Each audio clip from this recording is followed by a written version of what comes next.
poderá nos defender? O assistente social, Canal Chapolinos. Boa noite, Ana Cristina, seja bem-vinda. Eu sou a Rosângela, sou de Curitiba. Eu sinceramente estou ouvindo muito pouco, mas eu vou tentar, a hora que eu terminar de ler, eu vou levantar e pegar um fone lá atrás, tá bom? Eu vou iniciar um estudo de caso. Maria tem 12 anos e mora na Vila Nova Esperança, uma comunidade na periferia da zona sul da cidade. Ela vive com a mãe Rosa, de 34 anos, e 3 irmãos menores. João Pedro, 9 anos, Ana Clara, 6 anos e Gabriel, 4 anos. O pai abandonou a família há 2 anos, após um longo histórico de violência doméstica e alcoolismo. Desde então, Rosa sustenta sozinha os 4 filhos, trabalhando como diarista e ganhando cerca de R$ 800 por mês em trabalhos irregulares. A rotina de Maria começa às 5 da manhã. Ela é quem prepara o café da manhã, acorda os irmãos e os leva para a escola antes de ir para suas próprias aulas no 6º ano. Após a escola, Maria assume a responsabilidade de adulto. Ela busca os irmãos menores, prepara o almoço com poucos recursos disponíveis e, a partir das 16 horas, vai para o sinal de trânsito vender balas e doces. Seu objetivo é ganhar ao menos R$ 20 por tarde para ajudar nas despesas, mas nem sempre consegue. Volta para casa depois das 19 horas, cansada e muitas vezes sem ter vendido nada e acumulando dívidas com o vendedor que fornece os produtos. Na escola, Maria enfrenta bullying constante. As colegas a chamam de fedorenta e mendiga. Zombam de suas roupas desgastadas e a excluem dos trabalhos em grupo. Fotos dela circulam em grupos de WhatsApp com legendas humilhantes. Seu rendimento escolar despencou de 6 para 3,5 e ela tem evitado cada vez mais ir para as aulas. Os professores sobrecarregados não perceberam a gravidade da situação. A situação se agravou nas últimas semanas. A mãe de Maria passou mal no trabalho devido a uma crise de hipertensão e foi orientada a tomar medicamentos que a família não pôde comprar. Gabriel, o caçula de 4 anos, deveria estar na pré-escola, mas está há 18 meses na fila de espera e fica sozinho em casa enquanto Maria vai à escola. A família está com 3 meses de aluguel atrasado e sob ameaça de despejo. O episódio mais preocupante aconteceu na semana passada, quando Maria voltava do sinal. Um vizinho conhecido da comunidade, visivelmente alcoolizado, a abordou em forma inadequada. Ele fez comentários sobre o corpo dela, ofereceu dinheiro em troca de favorzinhos e segurou seu braço enquanto ela tentou fugir. Maria conseguiu se soltar e correu para casa, mas não contou à mãe. Estava exausta demais para conversar. Desde então, ela tem evitado passar pela rua onde mora o homem, chegando cada vez mais tarde em casa e desenvolvendo insônia. O território onde Maria vive é marcado pela violência.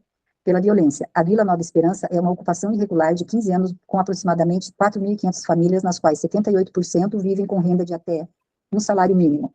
A comunidade enfrenta disputas entre facções criminosas, com médias de 2 homicídios por mês, a maioria de jovens entre 15 e 24 anos. Há um toque de recolher informal após as 22 horas, impostos pelo tráfico local. A infraestrutura pública é precária, uma UBS sobrecarregada, uma escola lotada, falta de iluminação pública e ausência de policiamento regular. A partir da história, para elaborar uma proposta de intervenção social, que agora acho que vai ficar com a Ana Cristina, que nós vamos falar sobre as identificações das violências, vulnerabilidade, a violação que a Maria sofre, a ausência do Estado e a dinâmica do território que perpetuam o ciclo da pobreza da família, as políticas públicas, e eu acho que a etapa 2 a gente fala depois desses comentários, né, Ana? Acho que fica melhor, né? Uhum. Deixa a palavra com você. Obrigada. Bom, agora uma boa noite oficial a todas as pessoas que estão aqui conosco. Eu fui convidada para tentar fazer esse atendimento junto com vocês, né? E ele vai ser feito assim. Então, essa Vila Nova Esperança, ela é a cidade onde nós estamos. Seja Itapevi, Bariri, São Paulo, Curitiba, ela é a cidade onde vocês estão. Entendendo que políticas públicas, elas estão em todos os lugares. Conforme a política pública, ela se difere da forma de fazer, da forma da entrada dessa política pública. Mas ela, como vocês acredito que já viram, né? O SUAS, ele é nacional, ele é universal ao nosso estado, Brasil. Então, essa pessoa, ela é atendida.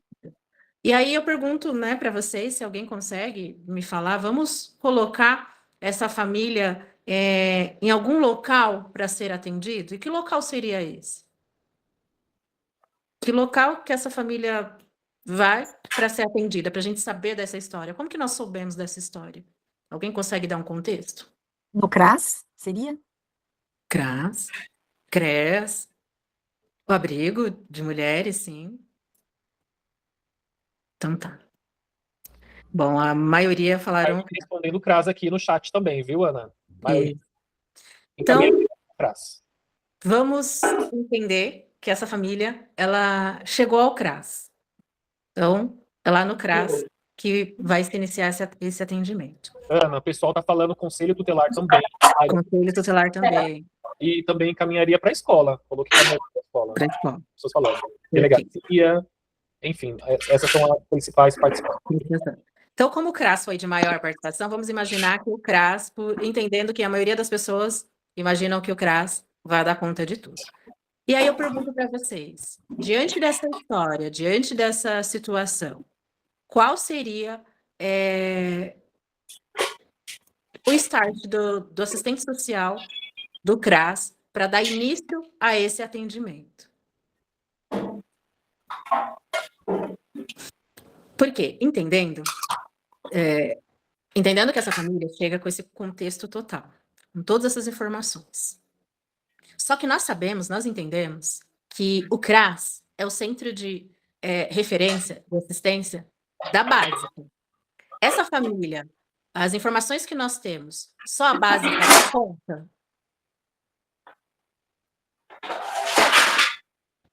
Renato, não, vai ter mais apoio, né? De outras redes. Alguém falou do PAIF aqui, que chegou a comentar. Deixa eu abrir aqui o chat. Acredito que todos esses locais têm assistência social e ela encaminharia para os atendimentos especializados. Quem falou isso foi a Elizabeth. A Ana Rosa, inserção não é da família do PAIF. A Adriana é fazer o cadastro único. E é isso. Por enquanto, essas foram as nossas... Muito bem. Então, para começar a colocar realmente, qualquer desses lugares que essa família chegasse, que a Dona Maria chegasse, o assistente social vai fazer a primeira escuta. E essa primeira escuta é essa história que nós temos.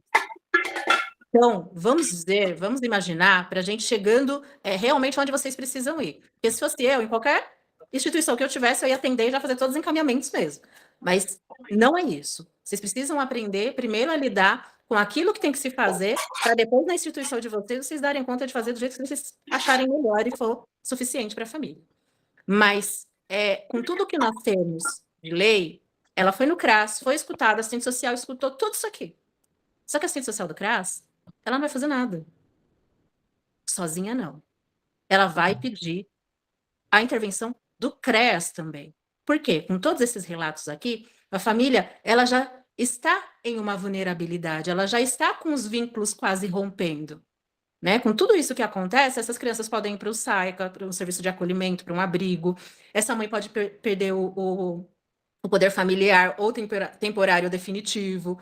Essa família pode ir para um abrigo para mulheres vítimas de violência doméstica, que também aconteceu aqui. Então, a assistente social, estando no CRAS, é escutar, é ter a porta aberta, é acolher essa família e, junto com o CREAS, tentar colocar aqui a família nas políticas públicas. Então, esse caso aqui é um caso de CREAS, não é um caso para ficar com o CRAS. A assistente social do CRAS é tão competente quanto a do CREAS, mas nós estamos falando de instituições, aonde nós podemos levar essa família. Então, fez a acolhida porque alguém denunciou, porque alguma coisa se viu, tá, faz essa acolhida. Feita a acolhida, faça um relatório como esse, na estrutura que a instituição solicita. E aí, envia para o CREAS. E o CREAS vai começar a atuar. E aí começar a atuar em muitas coisas. Aqui você tem muitas políticas públicas que deve se colocar, né? Eu já fiz alguns apontamentos aqui, antes de iniciar com vocês. E essa criança, ela precisa ser criança. A Maria, ela precisa ser criança. Criança não tem responsabilidade de cuidados com outras crianças. Tá, Ana Cristina, quando eu era criança, eu cuidava de mais 10 irmãos. Sim, você cuidava, mas não tinha o apoio do poder público, ou os seus pais não sabiam, seus cuidadores não sabiam, ou não havia. Mas hoje, como nós temos o ECA, que protege a criança e o adolescente, e outras políticas públicas, nós vamos fazer com que criança seja criança. Criança tem a responsabilidade de criança. Então, uma criança auxiliar os seus pais no cuidado com os irmãos, ok, isso é normal. Eu vou ali, você fica com a criança, e aí tá ok. Mas não tomar o cuidado além das coisas que ela também precisa do cuidado. Essa criança está em risco, tendo que fazer a alimentação desses outros irmãos. E os outros irmãos também estão em risco. Uma criança de 4 anos ficar em casa sozinha. Então, a primeira coisa que se faria, para tirar isso, é voltar mesmo até para o CRAS, mas colocar essa criança para ser cuidada pelo PAEF e pelo PAIF. E no PAEF, que é o CREAS, e o PAIF, que é no CRAS, que são programas que trabalham com família, né, fazer com que essas crianças sejam inseridas em serviços de convivência. E aí lembra que eu falei para vocês, nós estamos cada um no nosso território trabalhando com a Maria. Então, no seu território, além do serviço de convivência, tem o contraturno escolar, tem organizações que trabalham com o serviço de convivência vinculados com a prefeitura. A própria prefeitura, dentro do CRAS, realiza o serviço de convivência, ou destina para organizações fazerem isso. Então, serviço de convivência imediatamente para essas crianças, para que elas possam ficar o menos tempo possível sozinhas em casa. Tanto ela como a adolescente, quanto os outros menores.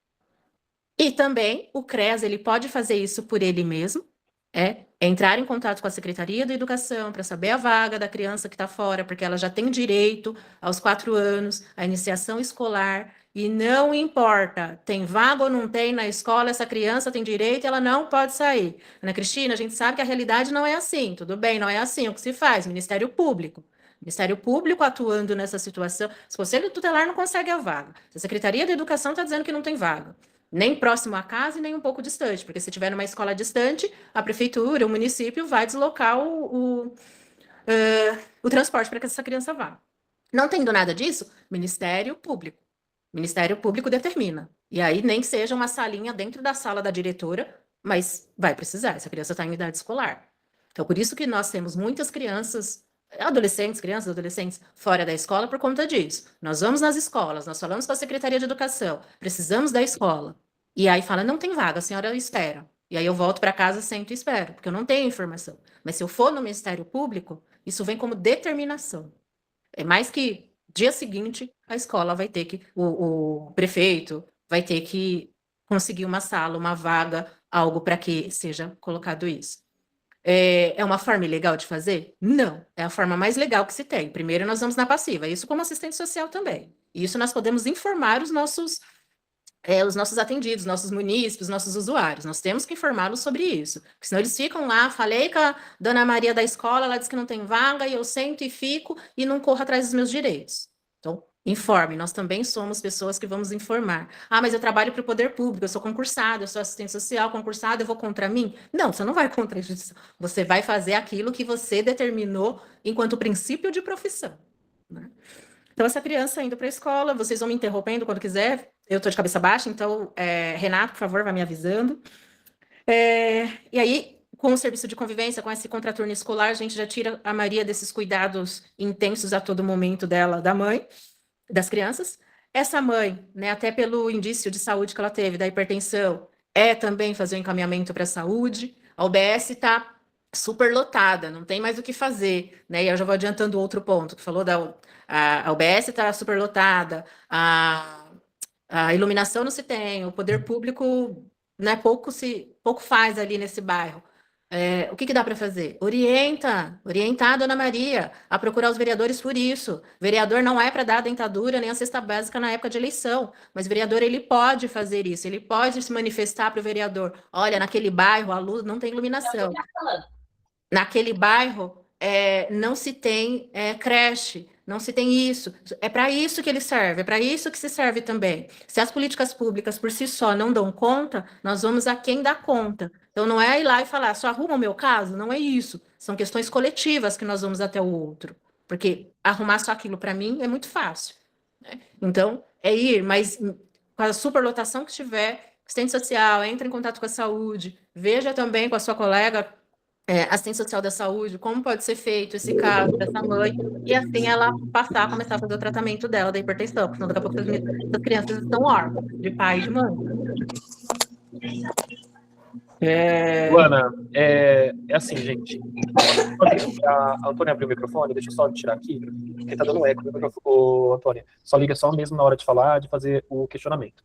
Bom, o texto aqui, gente, essa Maria, ela é muito comum, tá? Mais do que vocês imaginam. Adolescentes assumindo o papel de adulto, né, na criação dos irmãos, principalmente nesse caso, né, que a mãe é solteira. Você pode ver que ela já tem um problema aí com o pai, né, que é alcoolista, enfim.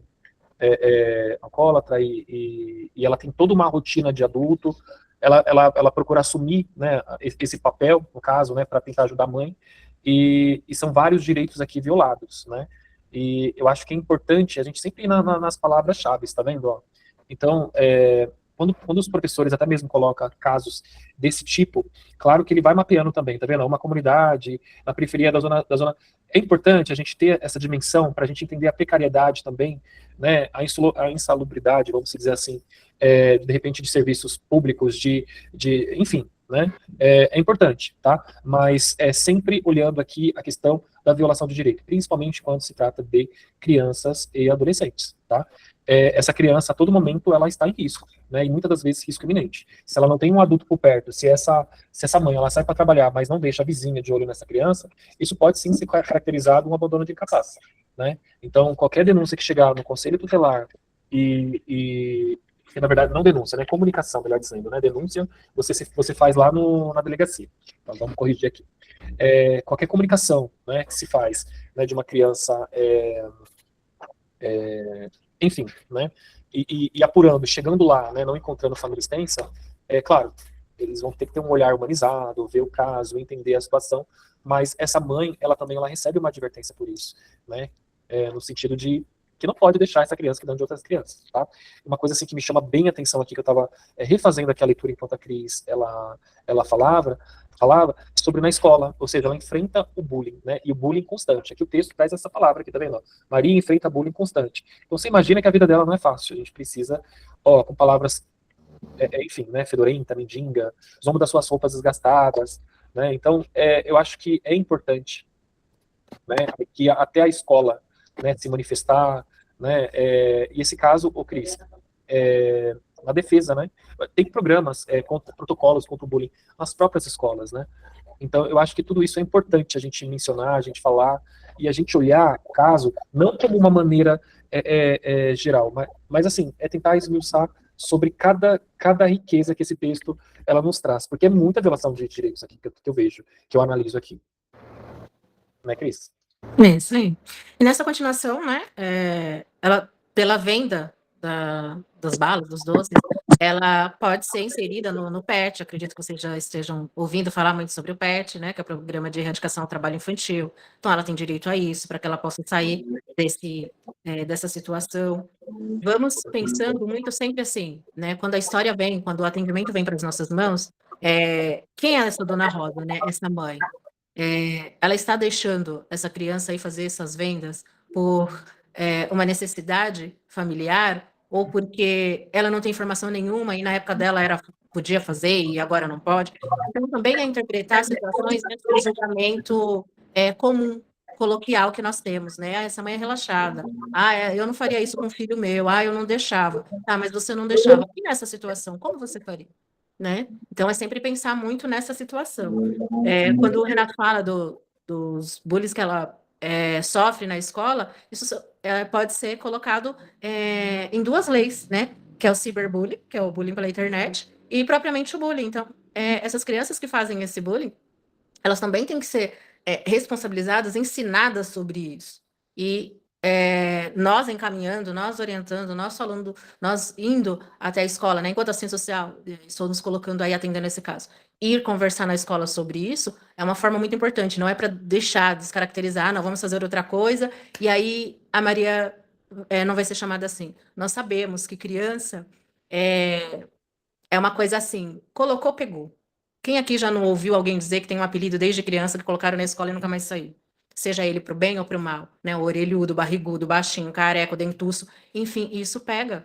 Então, se não tem uma conscientização, tanto para a Maria perceber que estão olhando para ela, quanto para essas outras crianças, esses outros adolescentes pararem com isso e perceberem que não é o melhor, é preciso ser feito isso. Esse é um caso que tem muitas coisas para se fazer, muitas coisas mesmo, e assim, do assistente social arregaçar as mangas e ir junto mesmo fazendo algumas coisas. Não é só dizer, dona Rosa, faz isso, faz aquilo outro, encaminhamento para isso, encaminhamento para aquilo outro.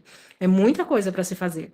Cris, é muita coisa para se fazer, o trabalho é em rede, o conselho tutelar já teria que subir aí uma notícia de fato do Ministério Público, porque a gente sai de uma situação, né, extremamente de violação de direito, na questão dela estar cuidando dos irmãos, dela estar ali sozinha, dela preparar o irmão, o menorzinho não tem creche, né, não tem ali escola, mas olha só essa questão aqui embaixo. O episódio mais preocupante aconteceu na semana passada, quando Maria voltava do sinal. Um vizinho conhecido da comunidade, visivelmente alcoolizado. Gente, a pessoa pode estar alcoolizado, pode estar drogado. Ela não tem, né, o álibi só porque está alcoolizado, drogado, de aliciar a criança, tá, gente? Então, independente. Isso não serve como desculpa. Mas tudo bem, o texto colocou aqui que ele estava visivelmente alcoolizado e abordou de forma inadequada. Ele fez comentário sobre o corpo dela. Ou seja, aqui o texto está falando que fez comentário. Ofereceu dinheiro em troca de favorzinho, segurou seu braço quando ela tentou fugir. Ou seja, e se ela não conseguisse fugir? Poderia consumar um abuso, né? Ou de repente até um estupro. Né? Então, eu acho que essas falas, né? E principalmente essas nuances que o texto nos dá, nós não podemos deixar de percebido. Então, o relatório que a gente lê, a gente não pode simplesmente ler por ler, né? Para entender como se fosse, né, uma nota de fofoca ali da revista. Não.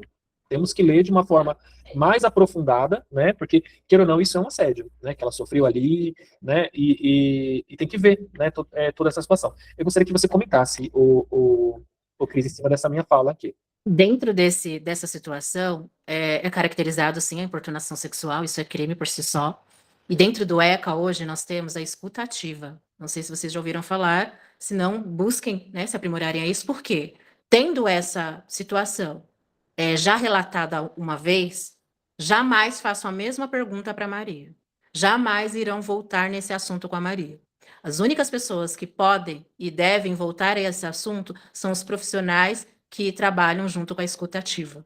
Só eles. E aí, esse único relatório dos profissionais da escuta ativa é que vão dar base, se o Conselho Tutelar for fazer intervenção, educação, os assistentes sociais, o Ministério Público, delegacia, enfim. Então, a escuta ativa veio justamente para isso, para que ela fale apenas uma vez e não se sinta constrangida diante dessas outras situações de tanta gente perguntando a mesma história. Então, aqui teria muito que vir junto os profissionais da escuta ativa. Exatamente. Renato, posso só fazer uma pergunta para a Ana? Pode.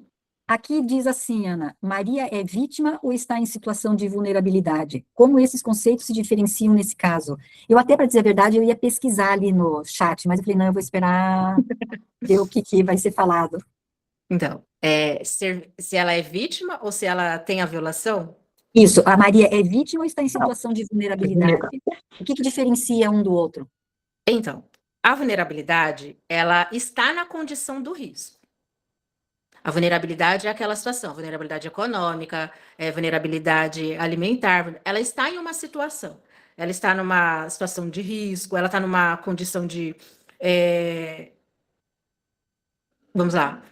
Vamos para ficar melhor. Ela está vivenciando uma situação de pobreza. Isso é dela? Não, uma hora pode passar.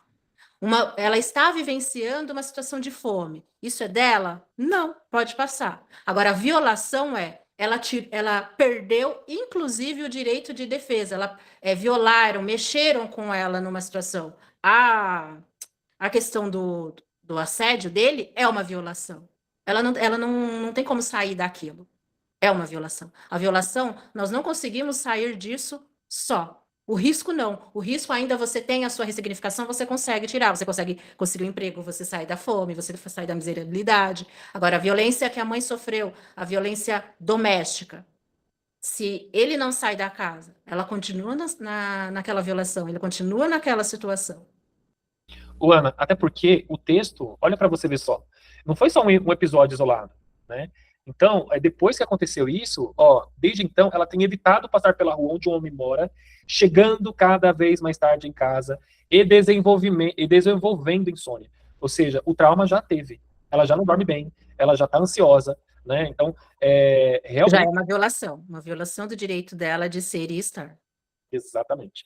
Então é isso, o pessoal do terceiro ano aí, pegue as canetas, e vamos elaborar aí da melhor forma aí com todas as dicas que a Ana tem nos dado. Eu acho que entender o território de onde ela vive, eu acho que é importante, mas eu acho que não é tão grave quanto que ela está passando, que ela está vivenciando e tudo mais.